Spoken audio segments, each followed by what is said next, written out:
Sunday story telling time లోపల దొంగలో వైరాగ్యం దొంగలో వైరాగ్యం అదేంటో ఇప్పుడు మనం తెలుసుకుందాం. ఇక కథలోకి వెళ్ళిపోదాం ఫ్రెండ్స్. అయితే ఆధ్యాత్మికవేత్తగా స్వామి వివేకానందకు గురువుగా ఎందరికో జ్ఞాన మార్గదర్శిగా శ్రీరామకృష్ణ పరమహంస ప్రసిద్ధులని మనందరికీ తెలుసు.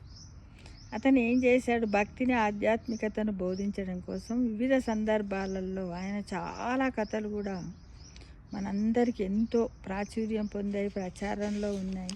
అందరికి కూడా బహుశా తెలిసే ఉంటుంది ఈ కథ. అయినప్పటికీ కూడా మరొకసారి రివ్యూ చేద్దామని చెబుతున్నాను ఫ్రెండ్స్. వినండి, సావధానంగా వినండి. ఏంటంటే, పూర్వము ఒక రాజమందిరంలోకి దొంగ చొరబడ్డాడట. విలువైన వస్తువులను దోచుకొని పోవాలని అతని ఆలోచన. రాజు ఉన్న గదిలోకి అతను ప్రవేశించేసరికి రాజుకు రాణికి మధ్య సంభాషణ జరుగుతుందంట.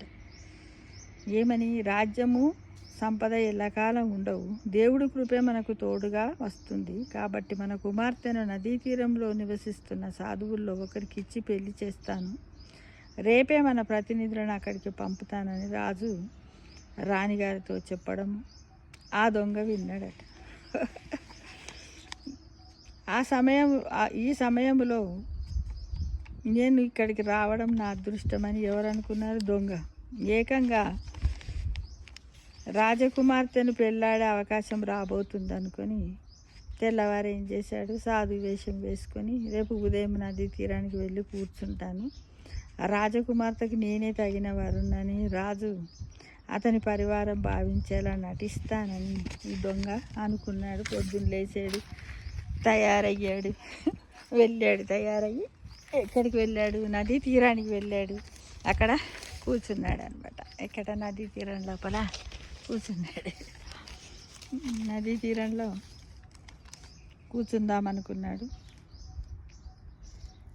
మరుసటి రోజు పొద్దున్నే తను సాధువులా తయారయ్యి నది దగ్గరకు వెళ్ళి అక్కడ ఉన్న సాధువుల వరుస అంతా చాలామంది ఉంటారు కదా, నదుల దగ్గర స్నానాలు చేసి సాధువులు కూర్చొని ఏదో యోగా ధ్యానంలో ఉంటారు. వాళ్ళ లైన్లో కూర్చున్నాడు. ఆకరణ కొంతసేపటికి రాజప్రతినిధులు వచ్చారు. సాధువుల దగ్గర ఆగి రాజకుమార్తెను వివాహం చేసుకుంటారా అని అడుగుతున్నారనమాట. వారిలో ఎవరు అందుకు అంగీకరించారు. చివరకు వారు దొంగ దగ్గరకు వచ్చి అతన్ని కూడా అడిగారు. అవునని చెప్పాలనుకున్న దొంగకు ఆ క్షణంలో మాట రాలేదు. ఎందుకంటే వాళ్ళు ఇంతమంది అడుగుతుంటే వాళ్ళు నో అని చెప్తున్నారు కాబట్టి నో అని చెబుతున్నారు, కాదని చెబుతున్నారని అతను ఏమనుకున్నాడు? ఫస్ట్ అక్కడికి వచ్చే వరకు వేషం వేసుకోవాలి, ఉండాలి, దొంగతనం ఎందుకు, రాజకుమార్తెను చేసుకుంటే హాయిగా బతకొచ్చు అనుకొని ఆలోచించుకున్నాడు. కానీ అతని మనస్సులో మార్పు కనిపించింది కదా ఫ్రెండ్స్. రాజప్రతినిధులు రాజమందిరానికి వెళ్ళి జరిగిందంతా రాజుకు చెప్పారు. మహారాజు దాదాపు అందరు తిరస్కరించారు. ఒక యువ సాధువు మాత్రం ఏదీ మాట్లాడలేదు. అతను బహుశా ఒప్పించవచ్చేమో, ఏమీ చెప్పలేదు. అవునని లేదు, కాదని లేదు, ఇట్లనే చూశాడనమాట. అప్పుడు రాజే స్వయంగా నది తీరానికి వచ్చాడు. సాధు వేషంలో ఉన్న దొంగకు నమస్కరించాడు. తన కుమార్తెను పెండ్లాడవలసిందిగా వేడుకున్నాడు. ఆ క్షణంలో దొంగ మనస్సు మారిపోయింది. నేను కేవలం సాధు వేషం కట్టాను, కానీ రాజే వచ్చి నన్ను ప్రార్థిస్తున్నాడు, గౌరవిస్తున్నాడు. దీనంతటికీ నేనే అర్హుణ్ణి కాదు. రాజుకే అక్కరలేని సంపదలు నాకెందుకు అనుకున్నాడు. చూడండి, రాజుకే అక్కరలేని సంపదలు నాకెందుకు?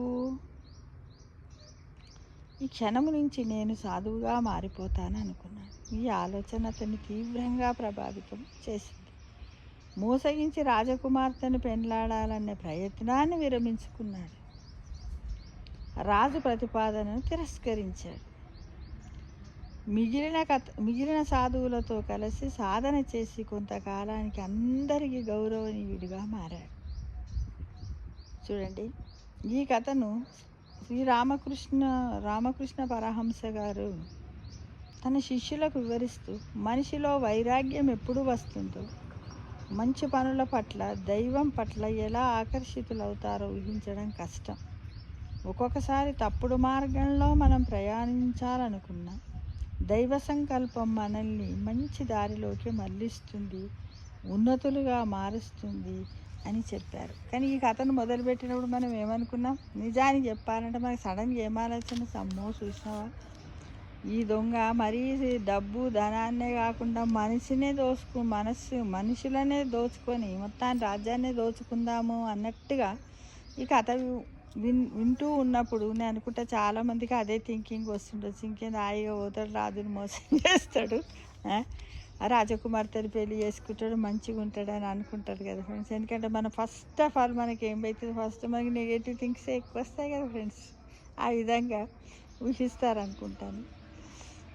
నేనైతే ఏమనుకున్నానంటే రాజుకు పట్టుబడతాడేమో, ఏదైనా శిక్షణ అనుభవిస్తాడు కావచ్చు అని నేను నా వేలో ఆలోచించుకున్నాను. కానీ ఇంత దొంగలో కూడా పరివర్తనం అంటే ఇదేంటి తెలుసా అంటారు చూడు, మంచోళ్ళతోటి 6 నెలలు స్నేహం చేస్తే మంచోని అవుతావురా అని కదా. అక్కడ ఈ రాజు ఇలా ప్రకటించడం వల్లనే ఆ దొంగ అక్కడికి పోయేసరికి అక్కడ సాధువులు ఉన్నారు కదా, వాళ్ళ పక్కన కూర్చుండే వరకు వాళ్ళ సహచర్యం వల్ల ఆయన మనసు మారిపోయి ఈ దొంగలో కూడా పరివర్తన వచ్చి వైరాగ్యం కలిగిందేమో అని కూడా మనం చెప్పుకోవచ్చు ఫ్రెండ్స్. అంతే కదా మరి, బాగుంది కదా. Thank you.